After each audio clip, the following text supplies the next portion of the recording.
ಅಂತ ಹೆಣ್ಮಕ್ಳೊಬ್ಳು ಹೇಳ್ತಾಳೆ, ತಿರ್ದುಂಬ ಜೋಗಿಗೆ ಕೊಟ್ಟಿದ್ರೆ ಏನಂತವ್ರವ್ರು ತಿರ್ಗನ್ನ ತಿಂತಿದ್ದೆ, ಕತ್ತಿಗೆ ದಾರಿ ಎರ್ದವ್ರು ಏನಂತವ್ರವ್ರು ಅವ್ರ ಮನೆ ಹಾಳಾಗ್ಲಿ. ಯಾಕಂದ್ರೆ ರಿಫರ್ಕೇಶನ್ ಯಾರಿಗೆ ಇರುತ್ತೋ ಅವ್ರಿಗೆ ಮಾತ್ರ ಅದ್ರ ಪೇನ್ ಗೊತ್ತಿರುತ್ತೆ ಅಂತ.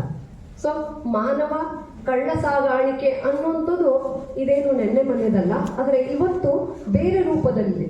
ಮೊದಲೆಲ್ಲ ಗುಲಾಮರ ಸಂತೆಗಳಿರ್ತಿದ್ವು, ಅಲ್ಲಿ ಗುಲಾಮರ ಸಂತೆನಲ್ಲಿ ಎಲ್ಲ ಮಾರ್ತಾ ಇದ್ರು ಗುಲಾಮರನ್ನ, ಅದು ಒಂದು ರೀತಿಯ ಬಂಧನವೇ. ಆದರೆ ಇವತ್ತು ಹೆಣ್ಣು ಮಕ್ಕಳನ್ನ, ಹೆಚ್ಚಾಗಿ ಹೆಣ್ಣು ಮಕ್ಕಳು ಮತ್ತು ಚಿಕ್ಕ ಮಕ್ಕಳನ್ನ ಕಳ್ಳ ಸಾಗಣೆ ಮಾಡ್ತಿರ್ತಕ್ಕಂಥದ್ದು ಮಾನವೀಯ ಇದಕ್ಕೆ ಬಹಳ ಅವಮಾನಕರವಾಗಿರ್ತಕ್ಕಂಥ ಸಂಗತಿ ಅಂತ ನಾನು ಭಾವಿಸ್ತೇನೆ.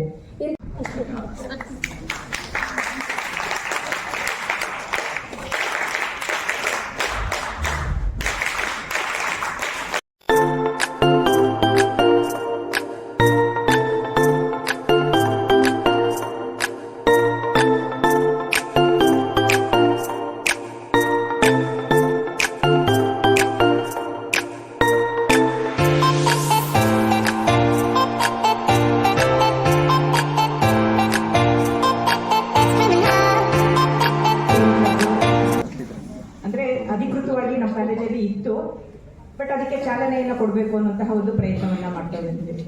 ಸೊ ಈ ನಿಟ್ಟಿನಲ್ಲಿ ನಾವು ಆಂಟಿ ಹ್ಯೂಮನ್ ಟ್ರಾಫಿಕಿಂಗ್ ಕ್ಲಬ್ ಮತ್ತೆ IQAC ಇದರ ಸಹಯೋಗದ ಜೊತೆಗೆ ಒಂದು ಉದ್ಘಾಟನೆಯನ್ನ ಮಾಡಬೇಕು ಅಂತ ಅನ್ಕೊಂಡಾಗ, ಸೊ ಉದ್ಘಾಟನೆ ಒಂದು ಸ್ವಲ್ಪ ಅರ್ಥಪೂರ್ಣವಾಗಿರ್ಬೇಕು. ಯಾಕೆಂತಂದ್ರೆ ಸರ್ಕಾರಿ ಕಲಾ ಕಾಲೇಜು, ಕೇವಲ ಇದು ಸರ್ಕಾರಿ ಕಲಾ ಕಾಲೇಜು ಬೆಂಗಳೂರಿನ ಕಲಾ ಕಾಲೇಜ್ ಅಲ್ಲ, ಬಹುಶಃ ಇಡೀ ಕರ್ನಾಟಕದ ಒಂದು ಪರಿಚಯವನ್ನ ನಮ್ಮ ಸರ್ಕಾರಿ ಕಲಾ ಕಾಲೇಜ್ ಮಾಡ್ಕೊಡ್ತಾ ಇದೆ. ಅಂದ್ರೆ ನಾರ್ತ್ ಕರ್ನಾಟಕ ಇರ್ಬೋದು, ಮಂಗಳೂರು ಇರ್ಬೋದು, ಮೈಸೂರು ಇರ್ಬೋದು, ಮಂಡ್ಯ ಇರ್ಬೋದು, ಬಹುತೇಕ ಕರ್ನಾಟಕದ ಬೇರೆ ಬೇರೆ ಭಾಗಗಳಿಂದ ಬರುವಂತಹ ವಿದ್ಯಾರ್ಥಿ ಸಮುದಾಯವನ್ನ ಈ ಸರ್ಕಾರಿ ಕಲಾ ಕಾಲೇಜ್ ಹೊಂದಿದೆ. ಮತ್ತೆ ಇದ್ರ ಜೊತೆಗೆ ಇದರ ಒಂದು ವಿಶೇಷ ಅಂತಂದ್ರೆ ಬಹುತೇಕ ಬಡತನದ ರೇಖೆಗಿಂತ ಕೆಳಗಿರುವಂತಹ ಹಿಂದುಳಿದ, ಪರಿಶಿಷ್ಟ ಜಾತಿ, ಪರಿಶಿಷ್ಟ ವರ್ಗ, ಈ ತರದ ಅನೇಕ ಈ ಸಮುದಾಯವನ್ನ ಹೊಂದಿರುವಂತಹ ಸರ್ಕಾರಿ ಕಲಾ ಕಾಲೇಜು. ಅದರ ಕಾರಣಗಳು, ಅದಕ್ಕೆ ಬೇಕಾಗಿರೋ ಪರಿಹಾರಗಳ ಬಗ್ಗೆ ನಮ್ಮ ಗೆಸ್ಟ್ಗಳು ಮತ್ತೆ ಉದ್ಘಾಟನಾ ಭಾಷಣವನ್ನ ಮಾಡ್ಕೊಡಕ್ ಬಂದಂತಹ ಅತಿಥಿಗಳು ಇದನ್ನ ಪರಿಚಯ ಮಾಡ್ಕೊಳ್ತಾ ಹೋಗ್ತಾರೆ. ವಿದ್ಯಾರ್ಥಿಗಳೇ, ಇವತ್ತು ನಮ್ಗೆ ಕಾನ್ಸ್ಟಿಟ್ಯೂಷನ್ ಬಂದು ಇವಾಗಲೇ ಅಮೃತ ಮಹೋತ್ಸವದ ಸಡಗರದಲ್ಲಿ ನಾವಿದ್ದೀವಿ. ಮತ್ತೆ ಈ ನಿಟ್ಟಿನಲ್ಲಿ ನಮ್ಗೆ ನಮ್ಮ ಸಂವಿಧಾನನೇ ಅದಕ್ಕೆ ಸಂಬಂಧಪಟ್ಟ ಹಾಗೆ ರೈಟ್ ಟು ಎಗೇನೆಸ್ಟ್ ಎಕ್ಸ್ಪ್ಲಾಂಟೇಷನ್ ಇನ್ ಅಡಿಯಲ್ಲಿ ಮಹಿಳೆ ಮತ್ತು ಮಕ್ಕಳು ದುರ್ಬಲ ಒಂದು ವರ್ಗಕ್ಕೆ ಸಂಬಂಧಪಟ್ಟ ಹಾಗೆ ಒಂದು ರಕ್ಷಣೆಯನ್ನ ಕೊಡ್ತಾ ಬಂತು. ಅದೇ ತರ ನಮ್ಮ IPCC ಸೆಕ್ಷನ್ 370ರ ವಿಧಿ ನಮಗೆ ಈ ನಿಟ್ಟಿನಲ್ಲಿ ನಮಗೆ ಈ ಮಾನವ ಅಕ್ರಮ ಕಳ್ಳ ಸಾಗಾಣಿಕೆ ಈ ಪದ ಬಳಸುವಂತದ್ದು ಎಷ್ಟು ಆಗಿದೆ ಅಂತ ಅನ್ನೋದಾದ್ರೆ, ಅದೇ ಒಬ್ಬ ಸಾಟಿ ಮನುಷ್ಯ ಇನ್ನೊಬ್ಬ ಸಾಟಿ ಮನುಷ್ಯನನ್ನ ತನ್ನ ಸುಖ ಸಂತೋಷಗಳಿಗೆ ಉಪಯೋಗಿಸ್ಕೊಳ್ಳೋ ಪಾಸಿಬಿಲಿಟಿ ಇದೆಯಾ ಅಂತ ಅನ್ನೋದಾದ್ರೆ ಬಹುಶಃ ಅದಕ್ಕಿಂತ ಒಂದು ಘೋರ ದುರಂತ ಇಲ್ಲ. ಯಾಕೆಂತಂದ್ರೆ ಈಗಾಗಲೇ ನಾನು ಹೇಳ್ತಾ ಬಂದೆ, ದಿನನಿತ್ಯದ ನಾಪತ್ತೆ ಪ್ರಕರಣಗಳನ್ನ ನಾವು ಪೊಲೀಸ್ ಸ್ಟೇಷನ್ ಅಲ್ಲಿ ದಾಖಲಾಗುತ್ತೆ, ಅಬ್ಸ್ಟ್ಯಾಂಡ್ ಆಗಿರ್ತಾರೆ, ಮಿಸ್ಸಿಂಗ್ ಕೇಸ್ಗಳು ದಾಖಲಾಗಿರುತ್ತೆ. ಬಟ್ ಇವತ್ತುವರೆಗೂ ಅದಕ್ಕೆ ರಿಸಲ್ಟ್ಗಳನ್ನ 0.something ಅಷ್ಟೇ ಸಿಕ್ಕಿರೋದು. ಎಲ್ಲಿದ್ದಾರೆ, ಏನಾಗಿದ್ದಾರೆ ಅನ್ನೋಂತಹದ್ರ ಮಾಹಿತಿ ನಮಗೆ ಸಿಗೋದಿಲ್ಲ. ನೋಡಿ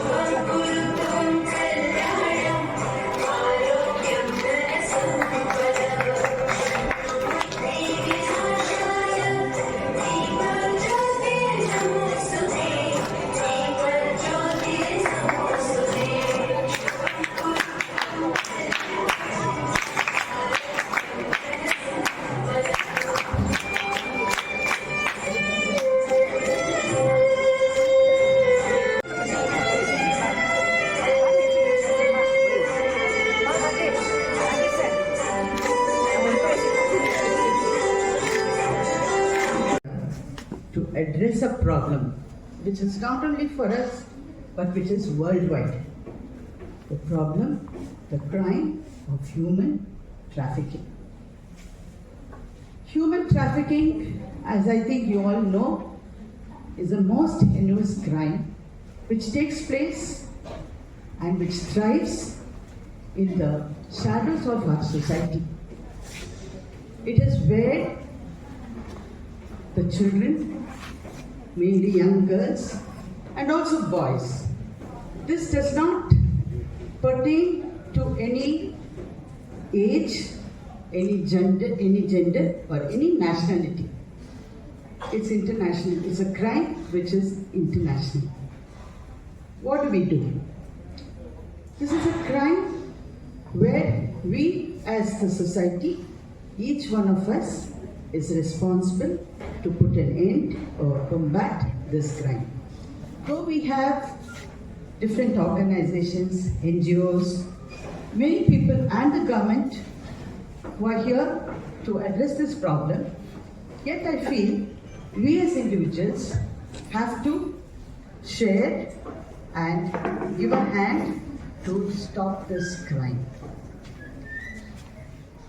The year 2022, it is said, according to the International Labour Organization, almost 3.5 million individuals have been victims of human trafficking. Due to this, how do we combat? How do we put an end? How do we stop this? Each one of us is responsible for this.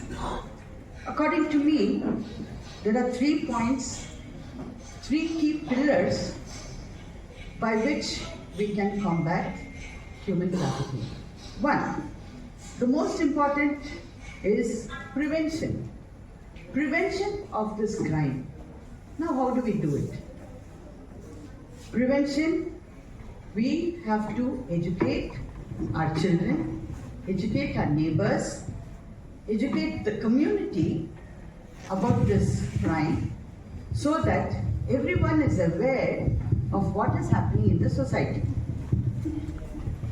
Another thing is how we prevent if somebody sees an act, sees something happening like this, something which is not proper, which is suspicious in nature. Normally we see when we go on the roads or in the neighborhood, in apartments, in buildings, some suspicious things happening, we have to report it to the higher authorities or the police who can take an action on this. This is very important. Reporting the crime, reporting what is happening. We see a child on the road being harassed. You should not turn away, not look back, say it's somebody said what is there for me. No, we have to stop by and see what can be done. Save the child, save whoever it is in trouble, wherever we see, and report it. One more thing what I noticed in our society, I'm sorry to say, but many people do not want to report a crime, whether it's an accident or some mishappening or not. What they fear is, okay, we go and report to the police station. I'm sorry I'm telling you this, I've seen it. What happens is, if you're a witness to a crime or anything, that witness is harassed a lot by authorities. They are called to the police station, they are called to the courts many times. So in this, what happens, the individual who is a witness to any crime says, "Nange yakappa beku," or yaro ಮಾಡ್ಕೊಂಡು ಹೋಗ್ತಾರೆ.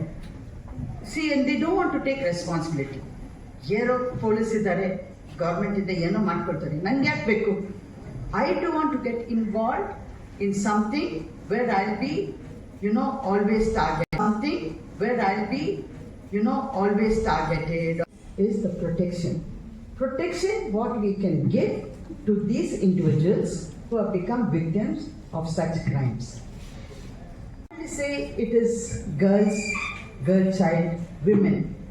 But I have seen even men, young boys, teenagers are dragged into this crime. Not that always it is not girls, always it is not children. It is boys also, teenagers also. Unknowingly, they are dragged into this crime and they suffer a lot. And they have nowhere to go, nowhere to head. So this is what we have to identify and bring out these victims and help them to come out of the problems they are in. We have to prosecute the criminals. We have to dismantle the criminal networks they have. We have to identify. And with this, the NGOs are there, the government is there, the police force is there, everybody is there. They are doing their bit, but it is not all. Everything can't be done by these forces. We as the society, as individuals, also must take part in trying to identify where the crime takes place. See where their loopholes are, where they are, and report. Report to whom you can, so that they can be caught, brought out, and they can be punished. This human trafficking, which they have bonded labor, sexual abuse, and organ retrieval. This is a very major part of human trafficking. It's not only bonded labor or sexual abuse or exploitation. They use this for organ retrieval, like kidneys, the lungs, the heart, and unknowingly individuals are dragged into this and lose their lives. So we as individuals, we have to work so that we can make the world a place where every individual lives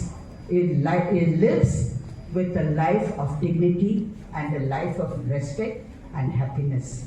We say human trafficking, we say theft, all these crimes which happens on the roads. Day to day, it's just not human trafficking, it's crimes like theft and just people, harassing women or girls every day on the roads in society. One thing what I noticed and what I feel is dress sense is very important among girls, especially teenagers and above.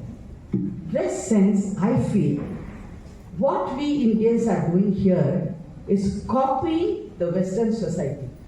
We are copying the Western society in the mode of dress, in the mode of food and their culture.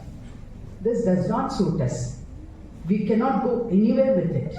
Of course, here we have more education, we have more culture than any society, but we are losing it.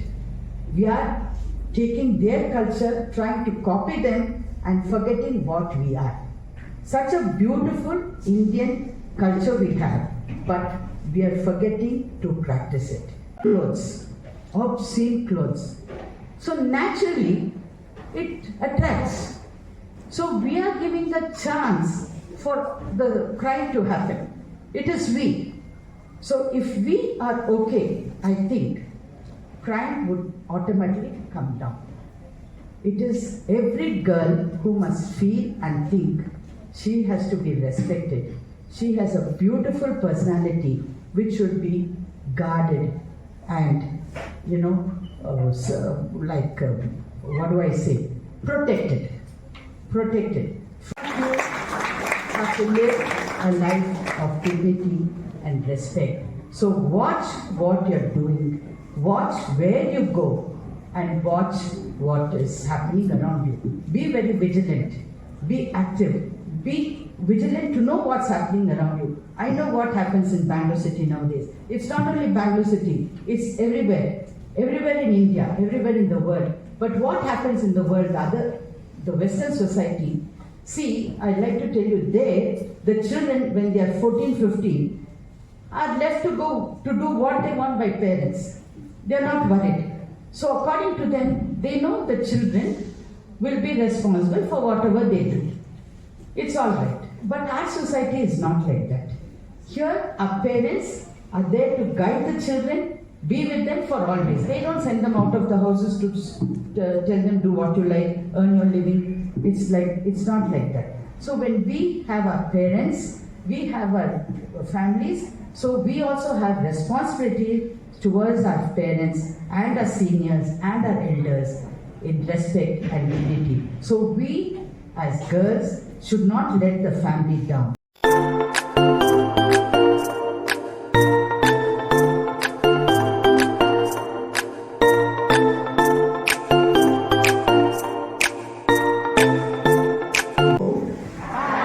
ಇದು ಸಾಲ್ತಾ ಇಲ್ಲ ಕಿವಿಗೆ. Hi sir ಬೇಡ, hi ಅಂತ ಹೇಳಿ sir. Hello, ಎಲ್ಲರೂ including ಪ್ರಾಧ್ಯಾಪಕರು ಕೂಡ hello. ಈಗ ಕೇಳಿಸ್ತಾ, ಈ ಕಡೆ ಕೇಳಿಸ್ತಾ. ಹಲೋ, ಏನಿದು, ಯಾಕೆ hello hi? What is the necessity of hello hi? Greeting one and another. ಒಬ್ಬರಿಗೊಬ್ಬರು ನಾವು ಶುಭಾಶಯ ಹೇಳ್ತಕ್ಕಂಥದ್ದು ಅಥವಾ ಗೌರವ ಕೊಡ್ತಕ್ಕಂಥದ್ದು, ಮಾತನಾಡ್ಕೊಳ್ತಕ್ಕಂಥದ್ದು. ಇವತ್ತು ನಾವಿಲ್ಲಿ ಏನು ನೆರೆದಿದ್ದೇವೆ, ಇವತ್ತಿನ ಕಾರ್ಯಾಗಾರ ಮಾನವ ಕಳ್ಳ ಸಾಗಣೆಯ ವಿರೋಧಿ ಕ್ಲಬ್ ಕೋಶ ಅಂತ ಕೂಡ ಹೇಳುವುದು. ಮಾನವ ಕಳ್ಳ ಸಾಗಣೆ ವಿರೋಧಿ ಕೋಶ. ಇದರ ಅಗತ್ಯ ಏನು? What is the need to form a club on anti human trafficking? What is need? ಯಾರಾದ್ರು ಹೇಳ್ತೀರಾ? ಮಾತಾಡಬೇಕು. ಇಲ್ಲಾಂದ್ರೆ ಸುಮ್ಮನೆ ನಾನು ಲೆಕ್ಚರ್ ಹೋಗ್ಬಿಟ್ಟು ನೀವು ಹಂಗೆ ಎದ್ದು ಹೋಗೋದಿಲ್ಲ. ಮೇಡಮ್ ಹೇಳಿದ್ರಲ್ಲ, ಒಂದಿನ ಉದ್ಘಾಟನೆ ಆಮೇಲೆ ಮನೆಗೆ ಹೋಗೋದು. ನೋ ನೋ ನೋ, ನೀವೆಲ್ಲ ಕಲಿಯುವಂತ ವಿದ್ಯಾರ್ಥಿಗಳು, ನೀವು ಕಲ್ತ್ಕೊಂಡು ಹೋಗ್ಬೇಕು. ಏನಾದರೂ something you have to learn from this programme today. What is the need to organise this event specifically for formation of anti human trafficking club? ಮಾನವ ಕಳ್ಳ ಸಾಗಾಣಿಕೆ ನಿಷೇಧ ಘಟಕವನ್ನ ಅಥವಾ ಕೋಶವನ್ನ ಇವತ್ತು ಪ್ರಾರಂಭ ಮಾಡಲಿಕ್ಕೆ ಕಾರಣ ಏನು? ಅಲ್ಲೇನು ಅವರವರೇ ಮಾತಾಡ್ಕೊಳ್ತಾ ಇದ್ದಾರೆ, ನೀವು ಹೇಳಿದ್ರೆ ನನ್ಗೆ ಕೇಳಿಸುತ್ತೆ ಜೊತೆ. ಎಸ್, ಒಬ್ರು ವಿದ್ಯಾರ್ಥಿಗಳು ಅಂತಂದ್ರೆ ವಿವಿಧ ಭಾಗಗಳಿಂದ ಬರ್ತಿರ್ತಾರೆ. ಸೊ ವಿವಿಧ ಭಾಗದಿಂದ ಅಂತಂದ್ರೆ ನಾವು ನೋಡೋ ದೃಷ್ಟಿಗಳು ವಿವಿಧವಾಗಿ ಇರುತ್ತೆ. ಸೊ 10 ಜನನ 10 ಭಾಗದಲ್ಲಿ ಸಂಧಿಸುವಂತ ಸಂದರ್ಭದಲ್ಲಿ ಯಾರೋ ಒಬ್ರು ಟ್ರಬಲ್ ತಗ್ಲಾಕೊಂಡಿರ್ತಾರೆ. ಬಟ್ ನಮ್ಗೆ ಗೊತ್ತಿರೋದಿಲ್ಲ, ಒಬ್ಬ ಮನುಷ್ಯ ಯಾವ್ದೇನೋ ಪ್ರಾಬ್ಲಮ್ ಅಲ್ಲಿ ಇದ್ದಾನೆ ಅಂತಂದಾಗ ಅವ್ನ 2 ಐಸ್ಗಳು, ಅವನೊಂದು ಮೂಗು, ಆ ಒಂದು ಕ್ರಿಯೇಟಿವ್ ಕೊಡುತ್ತಲ್ವಾ, ಒಂದು ಸಮಥಿಂಗ್ ಡಿಫ್ರೆಂಟ್ ಫೀಲ್ ಕೊಡ್ತಾ ಇರುತ್ತೆ. ಬಟ್ ಅವ ಕಣ್ಣುಗಳಲ್ಲಿ ಹಾವಭಾವಗಳು ಎತ್ತು ಕಾಣ್ತಿರ್ತಲ್ಲ, ಸೊ ಆ ಮನುಷ್ಯ ತೊಂದರೆಯಲ್ಲಿ ಇದ್ದಾನಂತ ನಮ್ಗೆ ಮುನ್ಸೂಚನೆ ಗೊತ್ತಾಗುತ್ತೆ. ಸೊ ಆ ಒಂದು ಯಾರೋ ಒಬ್ರು ಕಷ್ಟ ತಗ್ಲಾಕೋಬೇಕಾದ್ರೆ ನಮ್ಗೆ ಇನ್ನೊಬ್ರು ಸಹಾಯ ಮಾಡ್ಬೇಕಾದ್ರೆ ನಾವ್ ಹೇಗ್ ನೆನ್ಸ್ಕೋತೀವಿ, ಅವರು ಅದೇ ತರ ನಾವು ಇನ್ನೊಬ್ರಿಗೆ ಸಹಾಯ ಮಾಡೋಕ್ಕಾಗುತ್ತೆ. ಮತ್ತೆ ಈ ಒಂದು ಕಳ್ಳ ಸಾಗಾಣಿಕೆ ಏನಿರುತ್ತೆ, ಚಿಕ್ಕ ಮಕ್ಕಳು, ನಾವು ಕೆಲವೊಂದು ಸಿಗ್ನಲ್ಗಳಲ್ಲಿ ಮಕ್ಳುಗಳನ್ನ ನೋಡ್ತಿರ್ತೀವಿ ಸರ್. ಮಕ್ಳನ್ನ ಎತ್ಕೊಂಡು ಇದು ಮಾಡ್ತಿರ್ತಾರೆ. ಒನ್ ಡೇ ಫೈನ್ ಡೇ ನಾನು ನೋಡಿದೆ, ಆ ಮೂಗುಗೆ ಒಂದು ಬಟ್ಟೆ ತುರುಕ್ತಾಳೆ. ತುರ್ಕ ತಕ್ಷಣ ಆ ಮಗು ಜ್ಞಾನನೇ ತಪ್ಪಿ ಮಲಗಿರುತ್ತೆ. ಯಾಕೆ ಇದು ಇವಳ್ದೆ ನಾ ಮಗು ಅಂತ ಸಂಶಯ ಆದಾಗ ನೆಕ್ಸ್ಟ್ ನಾನು ಏನ್ ಮಾಡ್ತೀನಿ, ಸ್ಟೇಷನ್ಗೆ ಹೋಗಿ ಕಂಪ್ಲೇಂಟ್ ಮಾಡಿದಾಗ ಆ ಮಗುನ ಮಕ್ಕಳ ಮತ್ತು ಮಹಿಳಾ ಕಲ್ಯಾಣ ಅಭಿವೃದ್ಧಿ ಅವರು ವಶಪಡಿಸ್ಕೊಂಡು ಆ ಮಗುನ ಸಂರಕ್ಷಿಸಕ್ಕೆ ನಮ್ಮ ಸ್ಟೂಡೆಂಟ್ಸ್ ಕಡೆಯಿಂದ ಒಂದು ಪ್ರೋತ್ಸಾಹ ಸಿಗುತ್ತೆ ಸರ್. ಸಾಗಾಣಿಕೆ ಬಗ್ಗೆ ಸ್ವಲ್ಪ ಅವರು ಓರಿಯಂಟೇಷನ್ ಕೊಟ್ಟಿದ್ದಾರೆ, ಬಹಳ ಸಂತೋಷ. ಒಂದು ಅವರು ಹೇಳಿದಂತ ಒಂದು ವಿಶ್ಲೇಷಣೆಯಲ್ಲಿ ನಾನು ಕ್ಯಾಚ್ ಮಾಡಿದ್ದೇನೆಂದ್ರೆ, ಗಿವ್ ಆ್ಯಂಡ್ ಟೇಕ್ ಪಾಲಿಸಿ, ಕೊಡುವುದು ಮತ್ತು ತೆಗೆದುಕೊಳ್ಳುವುದು ಅಥವಾ ಸ್ವೀಕರಿಸಿಕೊಳ್ತಕ್ಕಂಥದ್ದು, ಇದ್ರ ಬಗ್ಗೆ ಅವರು ಮಾತನಾಡಿದ್ದಾರೆ. ಇವತ್ತು ಮಾನವ ಕಳ್ಳ ಸಾಗಣೆ ನಿಷೇಧ ಅಥವಾ ವಿರೋಧಿ ಕೋಶವನ್ನು ಪ್ರಾರಂಭ ಮಾಡಲಿಕ್ಕೆ ಕಾರಣ ಏನು ಅಂದ್ರೆ, ನೀವು ತಿಳ್ಕೊಂಡಿರುವ ಹಾಗೆ ಬರೀ ಮಕ್ಕಳು ಅಥವಾ ಬೇರೆಯೊಬ್ಬರು ತಿಳ್ಕೊಂಡಿರುವ ಹಾಗೆ ಮಹಿಳೆಯರು ಅಥವಾ ಇನ್ನೊಬ್ರು ತಿಳ್ಕೊಂಡಿರುವ ಹಾಗೆ ಬರೀ ಯುವಕರು ಇಲ್ಲ. ಸಮಾಜದಲ್ಲಿರ್ತಕ್ಕಂಥ ಪ್ರತಿಯೊಬ್ಬ ವ್ಯಕ್ತಿಯ ಮೇಲೆ ಪರಿಣಾಮ ಬೀರುವಂತ ಒಂದು ಪಿಡುಗು ಮಾನವ ಕಳ್ಳ ಸಾಗಾಣಿಕೆ. ಸಮಾಜದಲ್ಲಿರುವಂತ ಪ್ರತಿಯೊಬ್ಬರ ಮೇಲೆ, ಅದು ತಂದೆಯಾಗಿರ್ಬೋದು, ಅದು ತಾಯಿಯಾಗಿರ್ಬೋದು, ಮಗಳಾಗಿರ್ಬೋದು, ಮಗನಾಗಿರ್ಬೋದು, ಮೊಮ್ಮಕ್ಕಳಾಗಿರ್ಬೋದು, ತಾತ ಆಗಿರ್ಬೋದು, ಅಜ್ಜಿ ಆಗಿರ್ಬೋದು, ಎಲ್ಲರ ಮೇಲೆ ಪರಿಣಾಮ ಬೀರುತ್ತೆ. ಒಬ್ಬರಿಗೆ ಮಾತ್ರ ಅದು ಸೀಮಿತವಲ್ಲ. It affects every individual in this society. That is why it is called human trafficking. What is human? We are all. World Health Organization says a person means from the age of 0 to any age. ಅಂದ್ರೆ 0 ಅಂದ್ರೆ ಜನಿಸಿದ ಕ್ಷಣದಿಂದಲೇ. Why I am saying ಜನಿಸಿದ ಕ್ಷಣ ಅಂತ?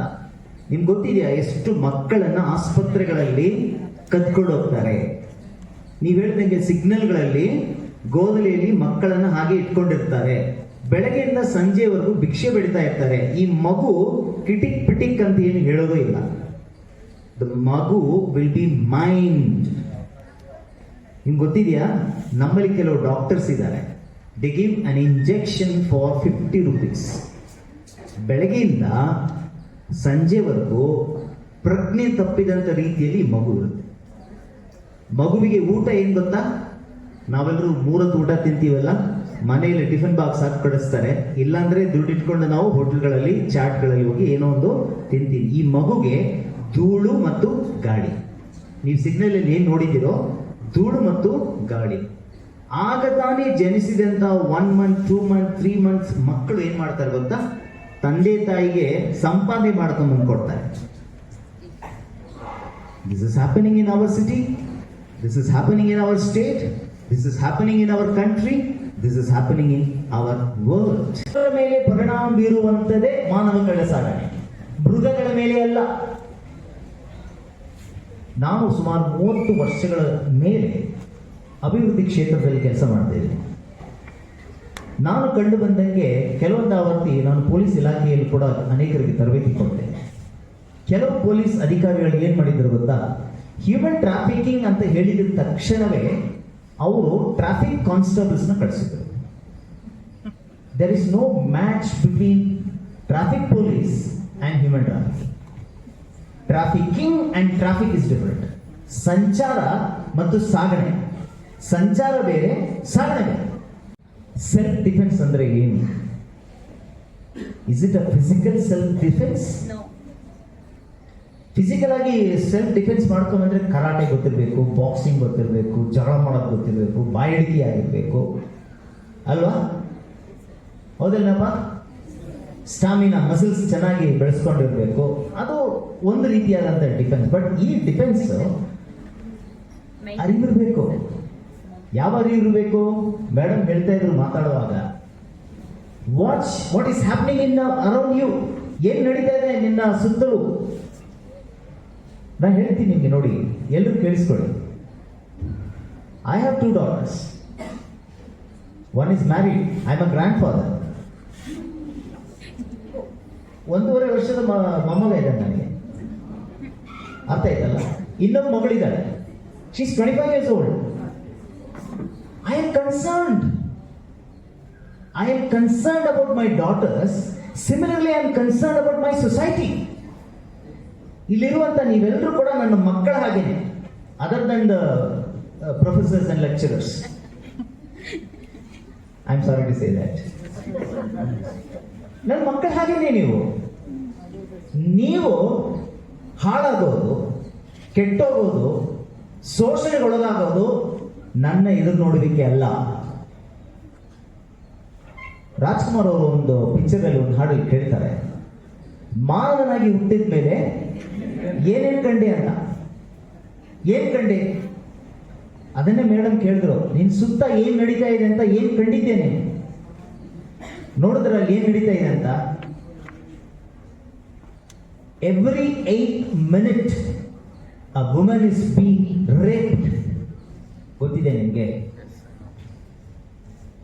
ಯಾರೋ ಒಬ್ರು ತಲೆ ಕೆಳಗಾಕೊಂಡು ಕಣ್ಮೇಲೆ ಕೈ ಇಟ್ಕೊಳ್ತಾರೆ. ಅಯ್ಯೋ ಏನಪ್ಪ ಅಯ್ಯಪ್ಪ ಏನೇನೋ ಮಾತಾಡ್ತಾ ಇದ್ದಾರೆ. ನಿಜಾಂಶ ಮಾತಾಡ್ತಾ ಇದ್ದಾರೆ. ಪ್ರತಿ 8 ನಿಮಿಷಕ್ಕೊಮ್ಮೆ ಒಬ್ಬ ಮಹಿಳೆ ಲೈಂಗಿಕ ಶೋಷಣೆಗೆ ಒಳಪಡ್ತಾರೆ. ಇವತ್ತು ನಮ್ಮ ಪಕ್ಕದ ಮನೆಯಲ್ಲಿ ಇದ್ದಂತ ಹೆಣ್ಣು ಮಗಳು ಇಲ್ಲ, ಪಕ್ಕದ ಮನೆಯಲ್ಲಿ ಇದ್ದಂತ ಚಿಕ್ಕ ಹುಡುಗ ಇಲ್ಲ, ಆ ಹುಡುಗಿ ಕಾಣ್ತಾ ಇಲ್ಲ, ಆ ಮಹಿಳೆ ಕಾಣ್ತಾ ಇಲ್ಲ, ಆ ಪುರುಷನೂ ಕಾಣ್ತಾ ಇಲ್ಲ. ಎಲ್ಲೋದ್ರಪ್ಪ ಇವರು? ಏನಾಯ್ತು ಇವ್ರಿಗೆ? ಏನ್ ಕಾರಣ? ಆರತಿ ಅವರು ಕಾಣದೆ ಹೋಗೋದಕ್ಕೆ ಕಾರಣ ಏನು? ಹಲವಾರು ಕಾರಣಗಳಿದೆ. There are various reasons. ನಮ್ಮ ಸಮಾಜದಲ್ಲಿ ನಾವು ನೋಡುವಾಗ, ಇವತ್ತು ದಿನಪತ್ರಿಕೆ ನೋಡ್ತಾ ಇದ್ದೀವಿ, ಡೈಲಿ ನ್ಯೂಸ್ ಪೇಪರ್ಸ್ ಎಲ್ಲ ನೋಡ್ತೀರಾ? ಸರ್, ನಮ್ಮ ಪಠ್ಯ ಪುಸ್ತಕ ಓದಲಿಕ್ಕೆ ನಮಗೆ ಸಮಯ ಇಲ್ಲ, ನ್ಯೂಸ್ ಪೇಪರ್ ಬೇರೆ ಓದ್ಕೊಂಡು ಕುತ್ಕೊಳ್ಳೋಣ. ನೋಡ್ತೀರಾ? ಅಟ್ಲೀಸ್ಟ್ ಲೈಬ್ರರಿಯಲ್ಲಿ ಹೋಗಿ ನೀವು ನ್ಯೂಸ್ ಪೇಪರ್ ನೋಡ್ತೀರಾ? ನಿಮ್ಮ ಕಾಲೇಜ್ ಲೈಬ್ರರಿಯಲ್ಲಿ ಇಲ್ವಾ? Yes sir. ದಿನಪತ್ರಿಕೆಯನ್ನು ನಾನು ನೋಡ್ತಾ ಇದ್ದೆ, ಟೈಮ್ಸ್ ಆಫ್ ಇಂಡಿಯಾ ಅಂತ. The largest papers are accumulated in that particular newspaper. ಹೆಚ್ಚಿನ ಪೇಪರ್ಸ್ ಹಾಳೆಗಳು ಅದರಲ್ಲಿ ಇರುತ್ತೆ, 25-30 ವರೆಗೂ ಹೋಗ್ತಾ ಇರುತ್ತೆ. But if you see, 80% of the paper contains advertisement. ಅದರಲ್ಲೂ ಕೂಡ ಕೆಲವೊಂದು ಆವರ್ತಿ ಸಿನಿಮಾಗಳಲ್ಲಿ ನೋಡುವಂತ ಚಿತ್ರಗಳು ಅದರಲ್ಲಿ ಇದೆ. ಒಂದು ಹೇಳ್ತೀನಿ, ಹುಡುಗರೆಲ್ಲ ನೋಡಿ ಕೇಳಿಸ್ಕೊಳ್ಳಿ. ಮೇಡಮ್ ಒಂದು ಹೇಳಿದ್ರು, ಸ್ವಲ್ಪ ನಾನು ಅದನ್ನ ಬದಲಾವಣೆ ಮಾಡಿ ಹೇಳ್ತೀನಿ. Rupa banians and undergarments advertisement ಎಷ್ಟು ಜನ ನೋಡಿದ್ದೀರಾ? ಟಿವಿಯಲ್ಲಿ ನೋಡಿದಿರಲ್ಲ. ಓಕೆ, ರೂಪ ಬನಿಯನ್, ಈಗ ಬನಿಯನ್ ಹಾಕೊಂಡು ನಾನೊಬ್ಬ ಬನಿಯನ್ ಹಾಕೊಂಡಿದ್ದೀನಿ ಅಂತ ಇಟ್ಕೊಳ್ಳಿ. ಈಗ ನನ್ನ ಮೇಲೆ ಕೋಟ್ ಟಿ ಶರ್ಟ್ ಏನಿಲ್ಲ, ಜಸ್ಟ್ ಅಂಡರ್ ಗಾರ್ಮೆಂಟ್ ಅಲ್ಲಿ ಒಂದು ಬನಿಯನ್ ಹಾಕೊಂಡಿದೆ. ಹಿಂದ್ಗಡೆಯಿಂದ ಒಬ್ಬ ಮಹಿಳೆ ಬರ್ತಾಳೆ. ಆ ಮಹಿಳೆ ಬಂದ್ಬಿಟ್ಟು ಹಿಂದ್ಗಡೆಯಿಂದ ನನ್ನನ್ನು ತಪ್ಕೋತಾಳೆ. ತಪ್ಕೊಂಡಿದ ತಕ್ಷಣ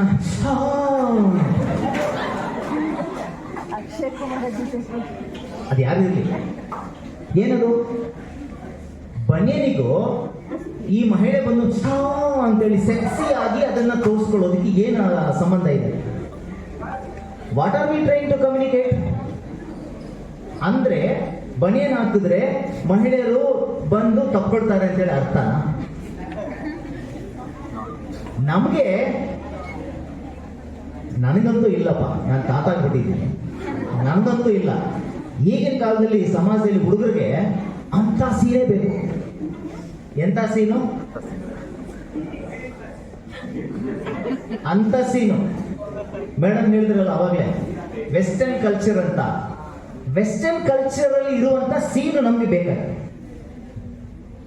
ಈಗಿನ ಪ್ರಪಂಚದಲ್ಲಿ ಇರ್ತಕ್ಕಂಥ ಯುವಕರಿಗೆ ಫೇಸ್ಬುಕ್ ಅಲ್ಲಿ ನೋಡಿ, ಯೂಟ್ಯೂಬ್ ಅಲ್ಲಿ ನೋಡಿ, ಇನ್ಸ್ಟಾಗ್ರಾಮ್ ಅಲ್ಲಿ ನೋಡಿ, ವಾಟ್ಸಪ್ ಅಲ್ಲಿ ನೋಡಿ, ಸೋಷಿಯಲ್ ಮೀಡಿಯಾ ಎಲ್ಲಾದ್ರೂ ನೋಡಿ. ಈ ಕೆಲವೊಂದು ಹೆಣ್ಮಕ್ಳು ಕೂಡ ಹಂಗೆ ಮಾಡಿದ್ದಾರೆ ಮೇಡಮ್. ಕೆಲವೊಬ್ರು ಹೆಣ್ಮಕ್ಳು ಯೂಟ್ಯೂಬ್ ನಲ್ಲಿ, ಇನ್ಸ್ಟಾಗ್ರಾಮ್ ನಲ್ಲಿ ಇವೆಲ್ಲ ಕೆಲವು ವಿಡಿಯೋಸ್ ಹಾಕ್ತಾರೆ. ಏನೋ ಒಂದು ಹಾಡನ್ನು ಹಾಡ್ಬಿಟ್ಟು ಹಂಗೆ ಹಿಂಗೆ ಹಿಂಗೆ ಅಂತಾರೆ. ರೀಲ್ಸ್ ಇವೆಲ್ಲ ನೋಡಿ. ನೀವೆಲ್ಲ ನಗ್ನಗ್ತಾ ಇದ್ದೀರಾ. ಈಗ ಡಾಕ್ಟರ್ ರಾಜ್ಕುಮಾರ್ ಹಾಡ ಅಂತ ನನಗೆ ನೆನಪಾಗ್ತಾ ಇಲ್ಲ. ನಗು ನಗುತ್ತಾ ನೀ ಬರುವೆ, ನಗುವಿನಲೇ ಮನಸ್ಸೆಳವೆ. ಕುಟುಂಬವನ್ನೇ ಮರೆತು ಅದು ಹಳ್ಳಿಯಲ್ಲಾಗ್ಲಿ, ಅದು ಡಿಲ್ಲಿಯಲ್ಲಾಗ್ಲಿ, ಸಿಟಿಯಲ್ಲಾಗ್ಲಿ, ಅಥವಾ ಯಾವುದೇ ಸ್ಥಳದಲ್ಲಾಗ್ಲಿ ತನ್ನ ಜೀವನವನ್ನ ಹಾಳು ಮಾಡಿಕೊಂಡಿರ್ತಕ್ಕಂಥ ಎಷ್ಟೋ ಹೆಣ್ಣು ಮಕ್ಕಳ ಕತೆ ನನಗೆ ಗೊತ್ತಿದೆ. ಸ್ನೇಹಿತರೆ, ಇವತ್ತು ಮಾನವ ಕಳ್ಳ ಸಾಗಾಣಿಕೆ ಬಗ್ಗೆ ನಾನು ಮಾತಾಡ್ತಾ ಇದ್ದೀನಿ. ಇವಾಗ ನಾವು ಸೋಷಿಯಲ್ ಮೀಡಿಯಾ ಬಗ್ಗೆ ಮಾತಾಡಿದ್ರೆ what is happening around us ಅನ್ನೋದು ಒಂದು ಉದಾಹರಣೆ ಹೇಳ್ತೀನಿ. ಹೈದರಾಬಾದ್ನಲ್ಲಿ BCom ಗ್ರಾಜುಯೇಷನ್ ಮುಗಿಸಿದ ತಕ್ಷಣ ಕ್ಯಾಂಪಸ್ ಇಂಟರ್ವ್ಯೂ ಅಲ್ಲಿ ಸೆಲೆಕ್ಟ್ ಆದರು. ಟಾಟಾ ಕನ್ಸಲ್ಟೆನ್ಸಿ ಸರ್ವಿಸಸ್ TCS ಅಲ್ಲಿ ಸೆಲೆಕ್ಟ್ ಆದರು. ಪೋಸ್ಟಿಂಗ್ ಅಲ್ಲಿ ಮುಂಬೈಗೆ ಪೋಸ್ಟಿಂಗ್ ಸಿಕ್ತು. ಮುಂಬೈಯಲ್ಲಿ ಕೆಲಸ ಮಾಡಲಿಕ್ಕೆ ಹೈದರಾಬಾದಿಂದ ತಂದೆ ತಾಯಿಗೆ ಟಾಟಾ ಬಾಯ್ ಬಾಯ್ ಹೇಳಿಬಿಟ್ಟು ಟ್ರೈನಲ್ಲಿ ಹತ್ತದು. ಕಂಪನಿ ಅವರಿಗೆ ಟ್ರೈನ್ ಅರೇಂಜ್ ಮಾಡಿಕೊಟ್ಟಿದೆ. ಕಂಪನಿ ಅವರಿಗೆ ಅಕಾಮಿಡೇಷನ್ ಅನ್ನ ಬಾಂಬೆಯಲ್ಲಿ ಅರೇಂಜ್ ಮಾಡಿಕೊಟ್ಟಿದೆ. ಈಗ ಈ ಹುಡುಗಿ ಏನ್ ಮಾಡಿದ್ರು, 28 ಅವರ್ಸ್ ಟ್ರಾವೆಲ್ ಮಾಡಿದ ಮೇಲೆ ಮುಂಬೈಯಲ್ಲಿ ದಾದರಲ್ಲಿ ಹೋಗಿ ಇಳಿತಾರೆ. ಇಳಿದ ಮೇಲೆ ತಂದೆ ತಾಯಿಗೆ ಫೋನ್ ಮಾಡ್ತಾರೆ, ಅಮ್ಮ ಅಪ್ಪ ನಾನೀಗ ಮುಂಬೈಲಿ ಬಂದು ಹಿಡಿದಿದ್ದೇನೆ, ಇನ್ನು ಸ್ವಲ್ಪ ಹೊತ್ತಲ್ಲಿ ನನ್ನ ರೂಮಿಗೆ ಹೋಗ್ತೇನೆ, ಅಲ್ಲಿ ಹೋದ್ಮೇಲೆ ನಿಮ್ಗೆ ಕರೆ ಮಾಡ್ತೀನಿ ಅಂತ. ಅದಾದ್ಮೇಲೆ 1 ವಾರದವರೆಗೂ ಹುಡುಗಿ ಫೋನ್ ಮಾಡಲೇ ಇಲ್ಲ. ಒಳ್ಳೆ well educated family, highly qualified, good looking, ಬಹಳ ಚೆನ್ನಾಗಿರ್ತಕ್ಕಂಥ ಹೆಣ್ಮಗಳು ಬಾಂಬೆಲಿ ಹಿಡಿದಿದ ತಕ್ಷಣ ಫೋನ್ ಮಾಡಿದ್ಮೇಲೆ she was not able to be reached by anyone. ಏನ್ ನಡೀತು ಗೊತ್ತಾ? 1 ವಾರ ಹುಡುಕಾಡಿದ ಮೇಲೆ ಧಾರಾವಿ ಪಕ್ಕದಲ್ಲಿರ್ತಕ್ಕಂಥ ಒಂದು ಸಮುದ್ರದ ದಡದಲ್ಲಿ ಒಂದು ಹೆಣ ಬಿದ್ದಿತ್ತು. ಈ ಹೆಣ ಯಾರು ಅಂತ ನೋಡಿದಾಗ ಈ ಹೆಣ್ಮಗಳು well to do, educated. I can keep telling number of incidences like this. 10ನೇ ತರಗತಿ ಎಲೆಕ್ಟ್ರಾನಿಕ್ ಸಿಟಿಯಲ್ಲಿ 10ನೇ ತರಗತಿ ಒಳ್ಳೆ ICS ಸಿಲೆಬಸ್ ಅಲ್ಲಿ ಓದ್ತಿದ್ದಂತ ಹುಡುಗಿ, ತಂದೆ ಕುಡಿತಾನೆ, ತಾಯಿ ಜೊತೆ ಜಗಳ ಮಾಡ್ತಾನೆ. ಈ ಒಂದು ಬೇಸರವನ್ನ ತಡ್ಕೊಳ್ಳಾರ್ದು ಈ ಹುಡುಗಿ ಏನ್ ಮಾಡಿದ್ದು, ಹಂಗೆ ಏನಪ್ಪ ನಮ್ಮವ್ರಿಗೆ ಕೆಲವರೆಲ್ಲ ಒಂದು ಹಾಡು ಏನು ಹಾಡದಪ್ಪ ಅದು ಹಾಡು ನೆನಪು ಬರ್ತಾ ಇಲ್ಲ, ಇರ್ಲಿ ಅದು ಹೇಳ್ತೀನಿ ನೋಡಿ. ಚಿತ್ರಾನ್ನ ಚಿತ್ರಾನ್ನ ಚಿತ್ರಾನ್ನ ಚಿತ್ರಾನ್ನ ಚಿತ್ರಾನ್ನ ಚಿತ್ರಾನ್ನ ಎಲ್ಲ ಚಿತ್ರಾನ್ನ ಆಗಿ, ಆಮೇಲೆ ಹಳೆ ಬಾಟ್ಲಿ, ಖಾಲಿ ಪಾತ್ರೆ, ಸೈಕಲ್ ಚೈನು ಇವೆಲ್ಲ ಹಾಡ್ಕೊಂಡು ಕೆಲವರು ಹಂಗೆ ಹಾಯಾಗಿ ಮಲಗಿರು ನೀನು ರಾಣಿಯಾಗಿ, ಇವೆಲ್ಲ ಏನಂದ್ರೆ ಮೋಟಿವೇಟ್ ಮಾಡೋದು. ಮೋಟಿವೇಟ್ ಮಾಡಿ ಈ ಹುಡುಗ ಏನ್ ಮಾಡ್ತಾನೆ, ಈ ಹುಡುಗಿನ ಲವ್ ಮಾಡ್ತಾನೆ. ಈ ಹುಡುಗಿನ ಲವ್ ಮಾಡಿದಾಗ ಈ ಹುಡುಗಿನೂ ಲವ್ ಮಾಡಿ ಅವನ ಜೊತೆಯಲ್ಲಿ ಸ್ನೇಹ ಬೆಳೆಸ್ಕೋತಾರೆ. ಒಂದು ದಿನ ಬಂತು, ಈ ಹುಡುಗಿ ಮನೆಯಿಂದ ಎಸ್ಕೇಪ್, 10th ಸ್ಟ್ಯಾಂಡರ್ಡ್, ಇನ್ನು ಎಕ್ಸಾಮ್ ಬರೀಲಿಕ್ಕೆ ಸಮಯ ಇದೆ, ಎಸ್ಕೇಪ್ ಆಗುತ್ತೆ.